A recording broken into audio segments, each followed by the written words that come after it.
Bom dia!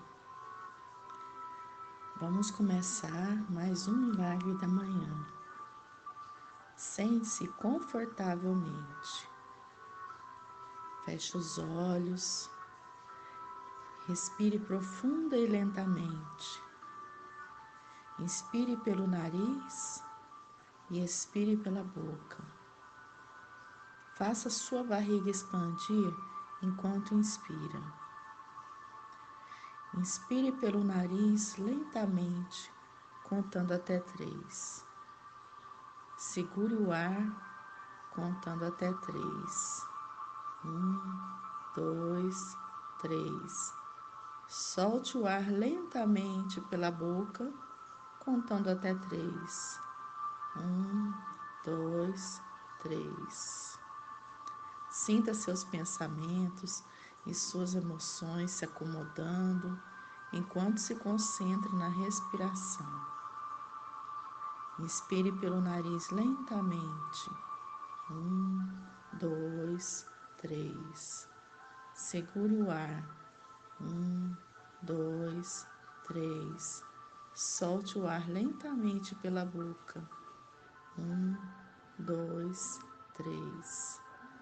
Esteja ciente de que, quando tenta acalmar a sua mente, pensamentos ainda virão. Apenas os reconheça e deixe-os ir embora. Inspire pelo nariz lentamente. 2, 3. Segure o ar. 2, 3. Solte o ar lentamente pela boca. 2, 3. Vá aos poucos, sem esforço, deixando os pensamentos para trás. Mergulhe em si mesmo, no aqui e agora.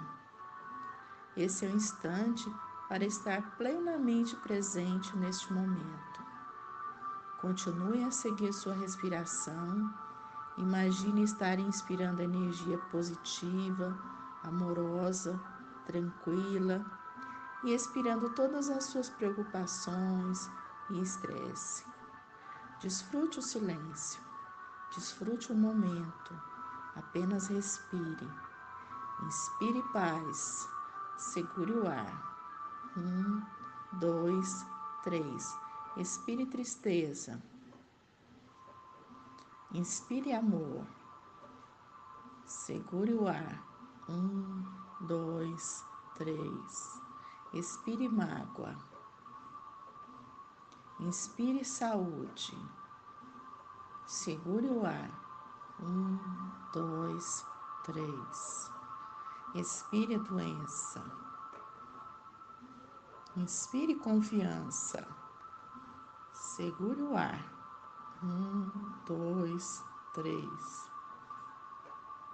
Expire insegurança.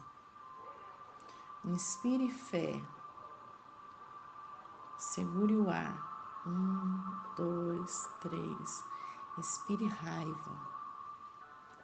Inspire alegria. Segure o ar. 2, 3.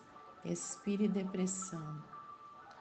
Continue respirando lentamente.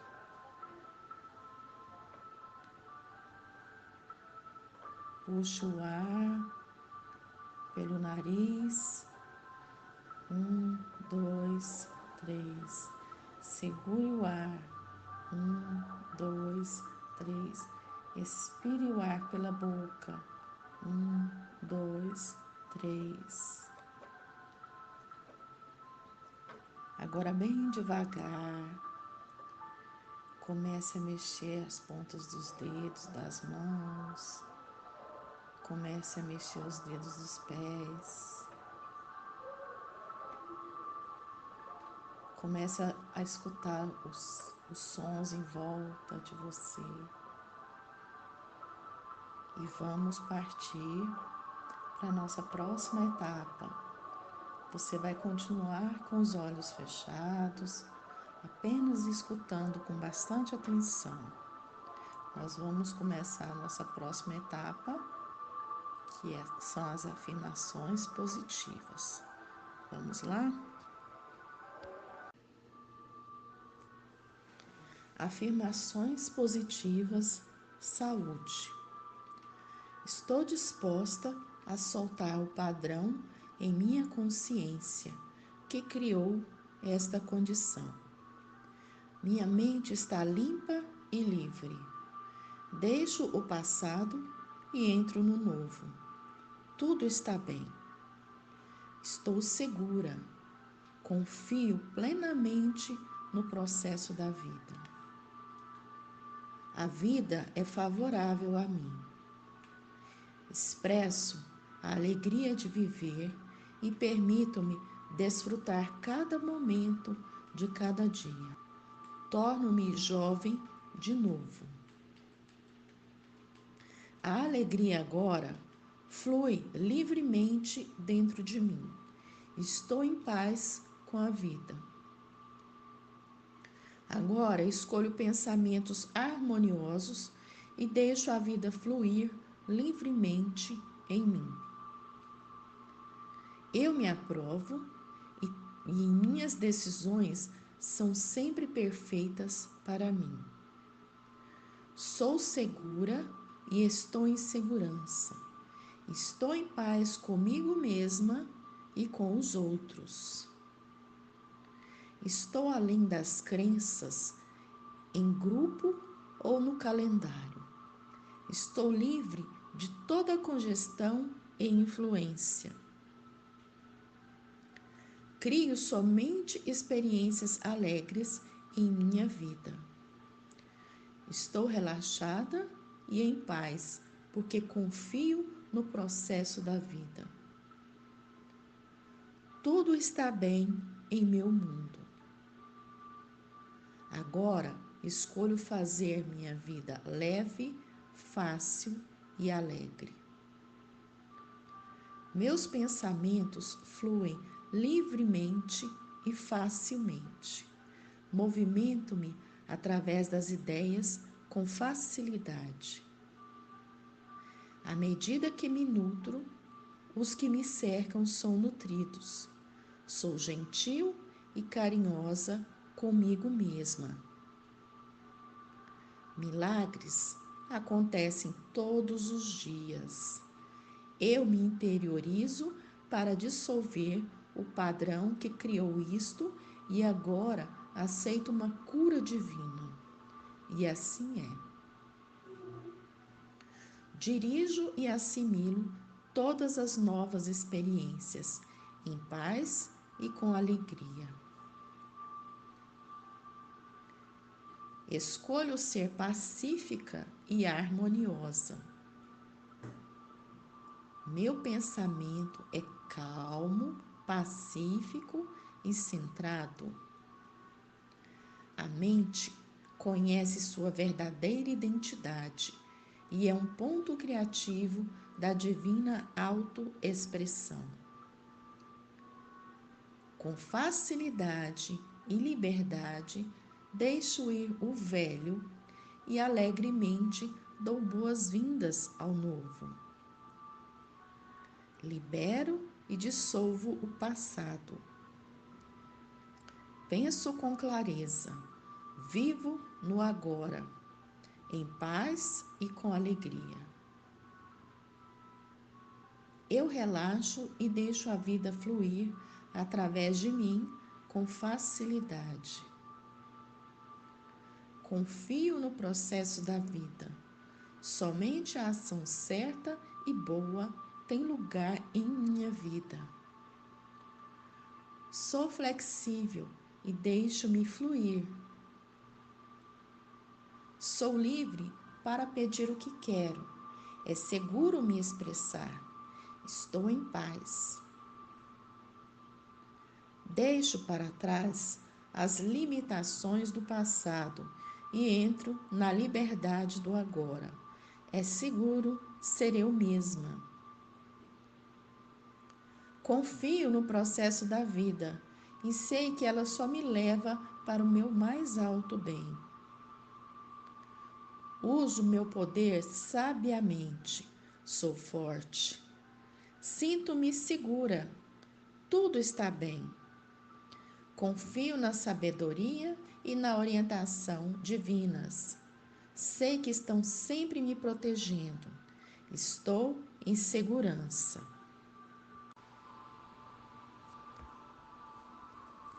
Para visualizar, continue com os olhos fechados. Imagine exatamente aquilo que você deseja realizar. Veja, sinta, ouça, toque, saboreie e cheire cada detalhe da sua visão. Veja a si mesmo atingindo seus resultados. Imagine a reação da sua família, amigos e das pessoas à sua volta. Não se esqueça da sua expressão de felicidade e vitória. São 5 minutos. Vamos lá?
Agora é o nosso momento de leitura. Vamos lá? A menina que semeava. A leveza evaporou-se e a total gravidade da sua função atual retornou. Mia era jovem demais para se recordar da grande praga com clareza, mas havia lembranças em todos os lugares.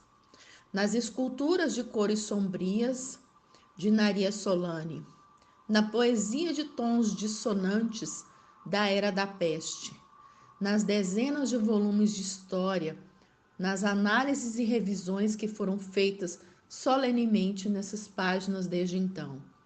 O que ela realmente se lembrava daquela época eram as conversas entrecortadas entre seus pais, o modo como eles se desafiavam, se questionavam e criticavam um ao outro, enquanto o mundo deles oscilava.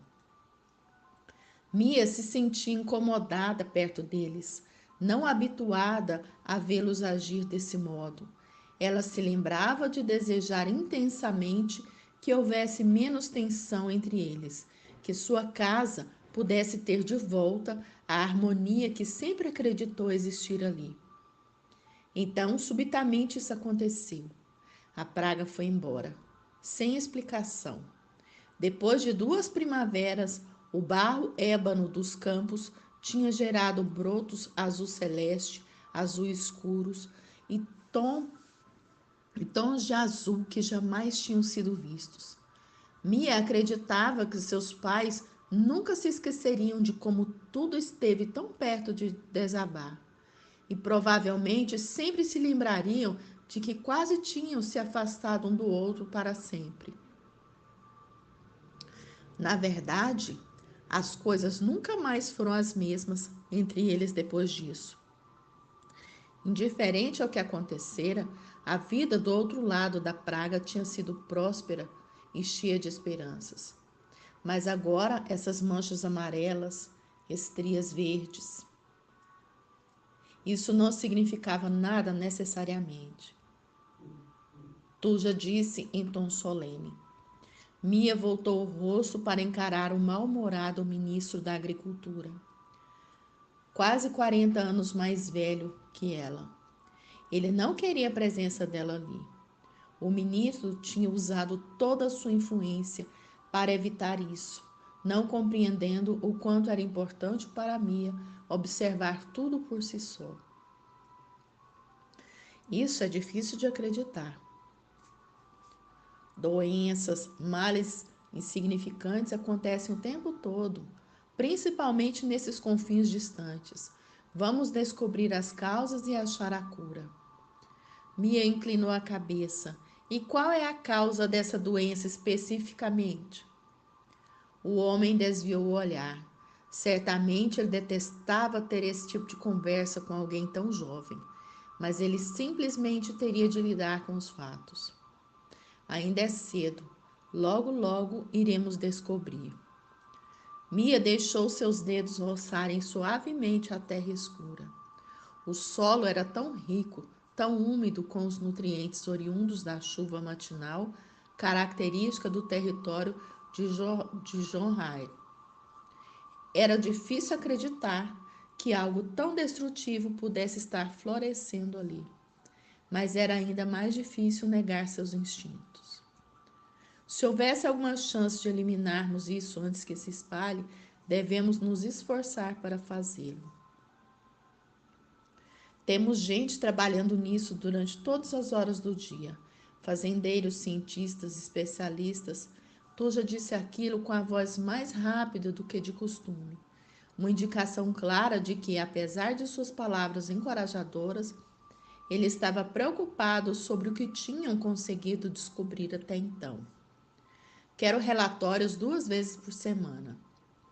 Mia percebeu que Tuja recuou ligeiramente ao ouvir o tom de sua voz, mas ele acenou com aparente respeito.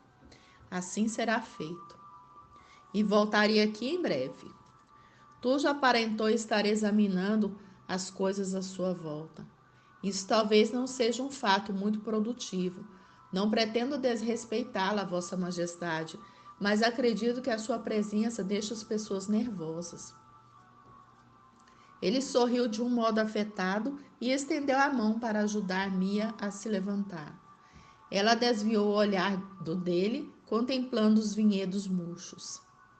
Ao fazer isso, ela se lembrou da indignação da mãe ao tomar conhecimento de sua decisão de passar alguns meses naqueles campos. O verão todo? A mãe havia perguntado. Fique alguns dias se insiste tanto. Passar o verão todo é ridículo. Existem muitas outras coisas para se fazer, outros lugares para você visitar. Mas nenhum outro lugar em que eu realmente queira estar, ela havia respondido. Sua mãe franziu o senho e se afastou. Mais uma vez, Mia ficava insegura depois de uma conversa com a mãe. No jantar daquela noite, seu pai conversou com ela sobre os planos de passar o verão em Jonra. E a mãe não fez objeções. Talvez tenha percebido o quanto essa viagem era importante para Mia. Talvez ela não tivesse entendido tudo. Essa era mais uma das coisas que ficariam para sempre sem resposta. Mia segurou uma folha murcha entre os dedos. Será possível que ela mesma tenha plantado a semente dessas plantas? Esses ramos de videira poderiam ser facilmente ter 4 anos de idade. O supervisor de campo, sempre tentando protegê-la, na medida do possível havia lhe determinado trabalhos mais perto do portão principal, tomando cuidado para que ela não ficasse brava por receber um tratamento especial, de modo que ela sempre trabalhara ali perto de onde estava agora. As lembranças, todas elas, seus dias no campo, o supervisor inquieto, a planta doente e sua mãe morta. Tudo isso trouxe lágrimas a seus olhos, lágrimas que não poderiam cair. Ela não permitiria que Tuja a visse chorar, e seria errado deixar que os outros testemunhassem sua tristeza. Mia se abaixou para beijar a folha, para incutir um pouco da sua força e espírito na superfície azul. A folha se soltou em suas mãos. Ela curvou a cabeça e a guardou na palma da mão. Fechou os olhos com força e fez uma súplica silenciosa para ter coragem e respostas. E então depositou gentilmente a folha morta no chão. Ela se levantou, evitando fazer contato com os olhos de Tuja, mas descobriu que era impossível deixar de perceber o olhar preocupado dos seus assistentes. Durante a grande praga, ela tinha sido uma criança ciente das dificuldades dentro de sua própria casa, mas ignorante nas enormes e terríveis implicações que existiam no mundo à sua volta. Agora não era mais criança. Se a praga retornasse, o que seria diferente dessa vez? Precisamos ir embora, ela disse baixinho, quase para si mesma. Não era o momento ideal para escutar, mas apesar de tudo, Gage escutou. O equilíbrio daquele momento era tênue e havia muita coisa que ele precisava fazer. Mas escutar era essencial, escutar era o futuro. Escutar permitia que as histórias começassem. Das profundezas do seu íntimo, Gage se concentrou e se posicionou no mundo da ilha, se alongando pela vastidão para ouvir. Abafou os gritos, havia tantos gritos, e maximizou os sussurros. Ele sabia que os gritos sustentavam histórias. Sussurros, no entanto, davam início a elas. Os sussurros mereciam ser ouvidos e receber a sua atenção. Como sempre, havia centenas de sussurros. Alguns eram tão baixos que não era possível escutar. Outros, muitos outros, não revelavam nada. Mas havia outros que diziam algo importante, algo parecido com um lamento, mas revelavam essas coisas tarde demais. Os gritos abafavam outros tantos, muito embora Gage tivesse isolado a gritaria. Mesmo assim, ele privilegiava todos os sussurros. Poucos entendiam o seu dom, Menos pessoas ainda aceitariam esse dom e se imaginariam vivendo com ele. Às vezes, no entanto, havia algumas surpresas. Gage se concentrou ainda mais. Enquanto se concentrava nas novas histórias, nas possibilidades do mundo da ilha, sentiu uma enorme sensação de significado e objetivo. Não importava que muitas promessas não fossem realizadas, o que importava era que a esperança continuasse a existir.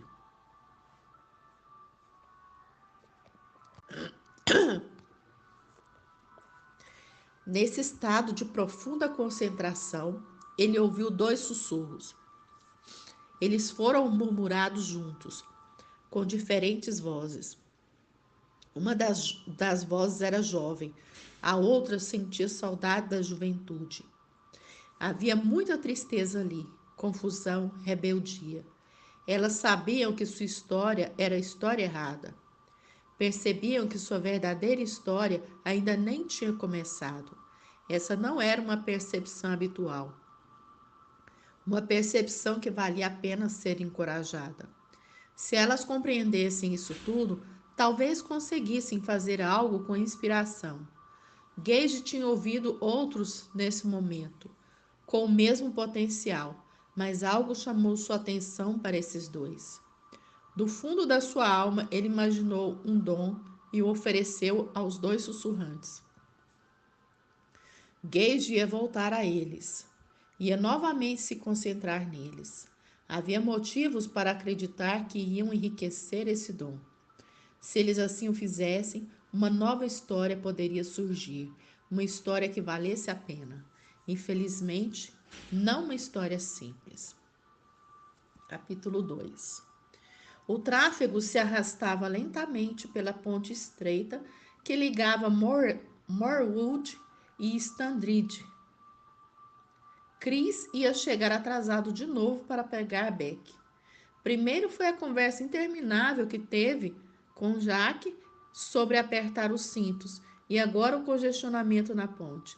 Essa parte de Connecticut não deveria ter congestionamentos. No entanto, quanto mais negócios se mudavam para o estado, mais e mais pessoas consideravam que essa área ficava a uma distância razoável do seu trabalho. Por isso, o constante fluxo de carro na ponte. E mais uma noite em que ele chegaria mais tarde do que havia previsto. Beck nunca reclamava dos atrasos. Será que ela compreendia que o trânsito era um problema? O pai de Lune vinha nesse mesmo sentido todas as noites, então provavelmente ela tinha escutado sua melhor amiga comentar como a viagem podia ser demorada. Ou isso, ou ela não se importava com a hora em que o pai chegava. Ela não reclamava de mais nada para ele. Chris tinha se mudado para o apartamento em Standridge. Fazia exatamente 4 anos na data de hoje. Ele queria morar o mais perto possível de Beck, mas não achou que aguentaria continuar morando em Morewood.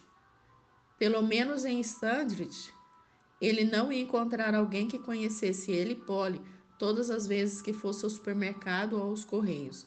Mesmo agora, ainda se sentia mal com esse tipo de encontro, sabendo que enquanto conversavam com ele, provavelmente estava pensando: Polly o mandou embora.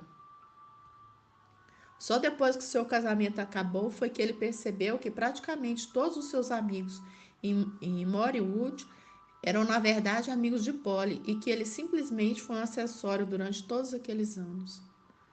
4 anos mais tarde, Chris ainda se sentia confuso com o repentino fim do casamento. Assim como nos primeiros dias em que tudo aconteceu, é claro que ele havia cogitado se separar dela. Eles tinham discutido praticamente todos os dias desde que Beck havia adoecido. Antes disso, sempre tinham conseguido lidar com suas diferenças de opiniões, mas a leucemia da filha os tinha separado de várias maneiras. Mas Chris sabia que jamais pediria o divórcio. Não era uma questão de querer ficar juntos por causa da filha. A questão era que ele não queria passar nenhuma noite longe da filha. Sabia que em breve Beck entraria na adolescência e não estaria mais tão disposta a passar o tempo junto com a família como antes. E ele queria que Beck soubesse que estaria sempre disponível para ela. Aqueles momentos espontâneos ainda aconteceriam normalmente entre eles. Ele seria tão legal para ela quanto adolescente como o foi durante sua infância. Ele tinha de estar por perto para ter certeza de que tudo seria assim. Polly, obviamente, não tinha esse tipo de preocupação e certamente não se preocupava nem um pouco com ele. Para falar a verdade, eles já tinham se separado emocionalmente bem antes de terem realmente se separado de casas. Ele nem conseguia se lembrar da última vez em que passaram uma noite juntos ou que ele sentisse vontade de ficar sozinho com ela. Polly quase sempre ia para a cama uma hora depois de Beck, enquanto Chris lia ou ficava assistindo algum evento esportivo na televisão. A outra opção seria conversar, e bater papo era algo geralmente desagradável. Deve ter havido uma época em que eles gostavam da companhia um do outro, não? Ele tinha vagas lembranças de gostar da presença de Polly, de ficar encantado com suas opiniões e ainda mais fascinado com seu toque. Houve um tempo em que ele chamava Polly de seu grande amor, não chamava? Houve uma época no relacionamento deles que ele sentia tanto a falta dela que chegava a doer fisicamente quando estavam separados. Ele tinha certeza disso. No entanto, assim como tantas outras coisas que aconteceram antes de Beck ficar doente, aos 5 anos de idade, essas lembranças eram difusas. Desde aquela época, e ele se lembrava disso claramente, Polly e ele pareciam nunca concordar com coisa alguma. Eles se desentendiam sobre qual tratamento fazer e se deviam ou não procurar outros especialistas. Brigavam sobre o que contar para Beck e como lidar com a situação. Discutiam por causa do grande otimismo dele e sobre como lidar com os terríveis pesadelos que costumavam acordar Polly no meio da noite. Quando Beck entrou no período de remissão, eles ainda se questionavam sobre se deviam acreditar nisso ou não. Àquela altura, eles nem precisavam mais de nenhum problema ameaçador para dar início a uma enorme briga. Eles brigavam até por causa do tempo. Não aguento mais isso, Polly disse a ele certa noite. Ela tinha ido para o outro quarto havia cerca de meia hora e Chris ficara surpreso ao vê-la de volta na saleta onde estava. Ele mal levantou os olhos do livro que estava lendo. Ficar nessa casa com você é doloroso demais para mim, ela declarou sentando-se diante dele. Chris abaixou o livro. Você quer que eu desapareça? Perguntou com sarcasmo. Não era essa a solução exata que eu estava imaginando. Chris deu uma risada nervosa. O quê? Quem você está querendo enganar, Chris? Se realmente acha que estamos felizes juntos, vou me internar no hospício. Não acho que estejamos felizes juntos, Polly. Então por que você ainda está aqui? Chris olhou de soussaio em direção ao quarto de Beck no andar de cima. Achei que isso fosse óbvio. Polly olhou na mesma direção e fez uma careta. Isso não é um casamento. É uma família. Polly fechou os olhos e não disse nada por uns instantes. Essa não é a minha ideia de família. Chris respirou fundo. Você está querendo me dizer alguma coisa? Os olhos de Polly o encararam firmemente. Quero que você se mude daqui. Chris sentiu sua pele se eriçar. Não posso me mudar. Polly franziu o senho e inclinou a cabeça para a direita. Eu quero que você saia dessa casa. Não quero que as coisas piorem entre nós e não quero brigas. Vamos compartilhar a guarda de Beck. Você pode ficar com ela uma noite da semana e metade do fim de semana. Chris deu uma risada pelo surrealismo das coisas que sua mulher tinha acabado de dizer. E você acha que isso é compartilhar? Ela precisa de um ambiente doméstico estável. Beck tem muitos trabalhos e projetos da escola agora. Ela não pode ficar indo para lá e para cá a semana toda. A raiva de Chris evoluiu tão rapidamente que ele nem mesmo a sentiu irromper. Tudo bem, você se muda, eu vou tomar conta de Beck e dar a ela um ambiente doméstico estável. Polly se curvou para a frente na sua cadeira numa atitude casual. Você sabe que as coisas não serão resolvidas assim, caso entremos na justiça. Eu trabalho meio período, estou disponível para levá-la à escola e estou em casa quando ela chega. Meu advogado me afirmou que nenhum juiz daria a guarda total para você. Já falou com o advogado? Chris ficou tão surpreso que as palavras quase não saíram de sua boca. Tinha que me proteger e me garantir antes de falar com você. Se proteger? Chris se levantou e caminhou até o lado oposto da sala antes de se virar para ela novamente. Quem você pensa que eu sou? Um perseguidor? Também vai pedir uma medida cautelar? Não posso acreditar que você foi procurar um advogado antes mesmo de a gente conversar sobre isso. Não há nada para conversar. Não vou simplesmente desistir dessa casa. Polly o encarou por alguns segundos antes de falar novamente. Cris, entendo o que estou dizendo. Não há nada para conversar. As 2 semanas que se seguiram passaram como se estivessem numa névoa.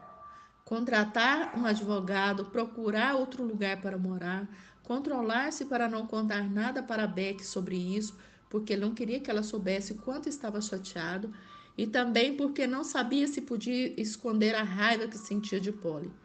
Longas conversas com sua grande amiga Lisa, sem falar de outro assunto que não fosse esse.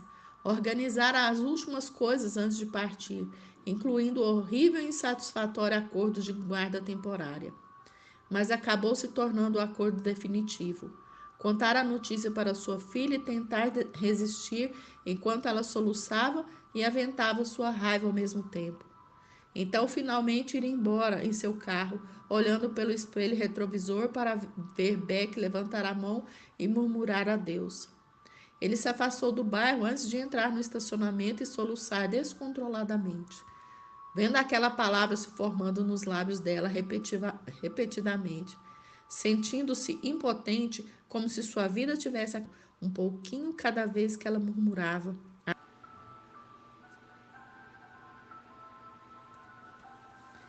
Agora é o nosso momento de escrever.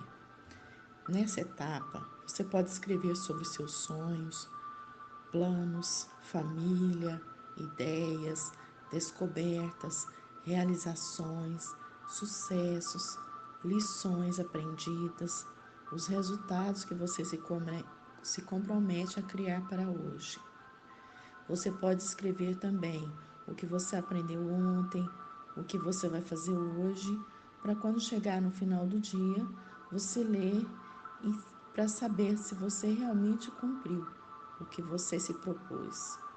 São mais 5 minutinhos. Vamos lá?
Muito bem, agora nós vamos para a nossa próxima etapa.